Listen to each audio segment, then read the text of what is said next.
Good morning, dear student. Welcome back to our next accounting class. In previous video, we have discussed about business transaction and voucher. Meaning of business transaction, nature and voucher, types of voucher also. Today we will discuss about accounting equation. So accounting equation है क्या?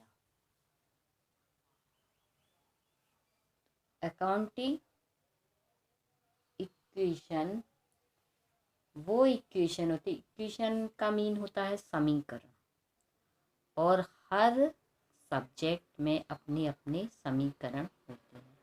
Subject क्या है, generally life में भी ले लो तो अपने अपने इक्वेशन होंगे. वैसे ही क्या होते हैं हमारे अकाउंटिंग में भी, अकाउंट सब्जेक्ट में भी क्या होते हैं, कुछ इक्वेशन होते हैं और उसी के बेस पे पूरा अकाउंट टिका हुआ है.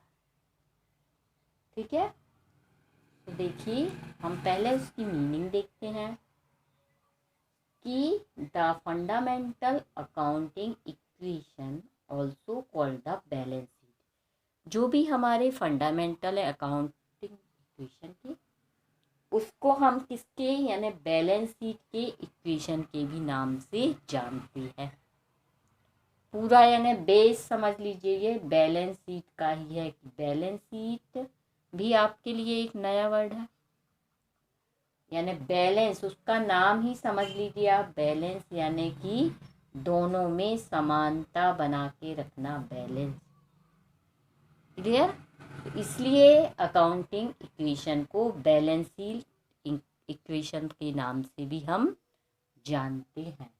और ये किसको रिप्रेजेंट करता है, इसके बीच में रिलेशन बताता है between the asset liabilities and honour equity.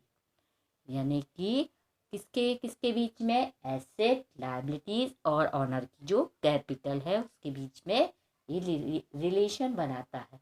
कोई भी बिजनेस का पर्सन है जिसने कैपिटल लगाई है और या बिजनेस के बीच.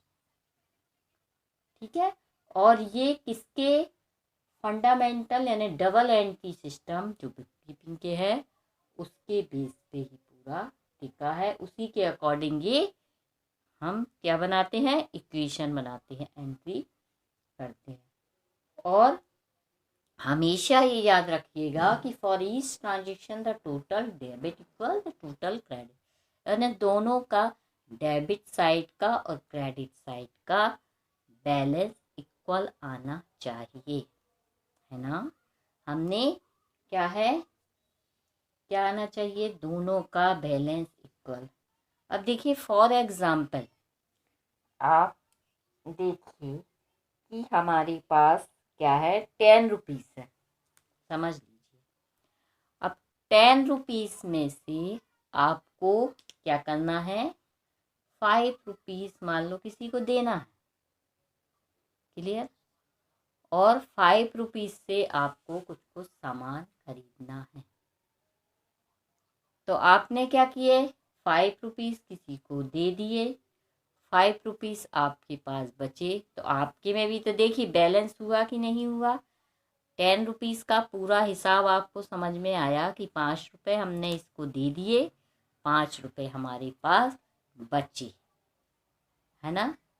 वैसे ही हमारे अकाउंटिंग में भी कि पूरा हमारा हिसाब मिलना चाहिए कि कितना हमारे पास पैसा है और कितना हमने खर्च किया या कितने की हमने कोई सामान को खरीदा. क्लियर?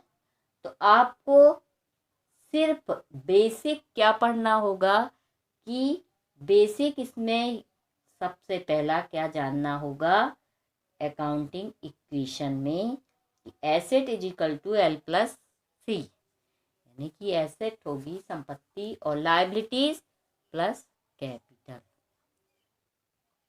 ठीक है. अब ई मतलब एसेट, एल मतलब लायबिलिटीज और सी मतलब कैपिटल. अब इसको जानने के लिए हम किसको समझेंगे? बैलेंस शीट को। तो आप ध्यान से समझिए कि बैलेंस शीट क्या होती। बैलेंस मतलब कोई चीज का बैलेंस बनाना, और शीट मतलब क्या? कोई भी विवरण। हमेशा याद रखो आप कि बैलेंस शीट क्या है? एक विवरण है, स्टेटमेंट, अकाउंट नहीं है। आया समझ में? बैलेंस शीट हुआ, ट्रायल बैलेंस हुआ, ये सब क्या है? एक स्टेटमेंट। अब देखिए बैलेंस शीट में, आप देखिए बैलेंस शीट में कितने साइड होते? दो साइड होते हैं। एक होता है लायबिलिटीज का और एक होता है एसेट का। क्लियर? डेबिट और क्रेडिट बैलेंस शीट में नहीं होता, इसमें लायबिलिटीज और एसेट होते हैं। तो ये अब लायबिलिटीज कौन कौन सी होगी? एक तो कैपिटल रहेगी जो हम बिजनेस में लगाएगा कोई भी व्यक्ति, तो वो क्या है हमारी? ये भी कैपिटल भी लायबिलिटीज ही है। और जो लोन होंगे, या के अब वो बिजनेस शुरू करेगा तो या तो वो कैपिटल खुद अपनी लगाएगा, उसके पास यदि 5 लाख हुआ, 4 लाख हुआ, 3 लाख वो लगाएगा, या फिर आउटसाइडर से लोन लेगा। तो एक उसकी इंटरनल लायबिलिटीज हो गई, कैपिटल उसकी खुद की लगा रहा है, और ये लोन बाहर के कोई व्यक्ति से ले रहा, तो वो क्या हो गई? External liabilities. Okay, understand? अब देखिए यहाँ पर एसेट, अब उसकी कैश इन हैंड भी हो सकता है, कैश एट बैंक भी हो सकता है, डेबिटर्स भी हो सकते हैं। ये सब क्या हुई? उसकी एसेट। तो दोनों तरफ का बैलेंस है जो इक्वल आना चाहिए। जितनी उसकी लायबिलिटीज हैं उतनी ही उसकी एसेट भी होना चाहिए। बस यही फंडामेंटल है, यही रूल्स है इसका अकाउंटिंग इक्वेशन का समझने वाला, और बाकी कुछ भी नहीं है अकाउंटिंग इक्वेशन में। ठीक है बच्चों, तो आज के इस वीडियो में बस इतना ही।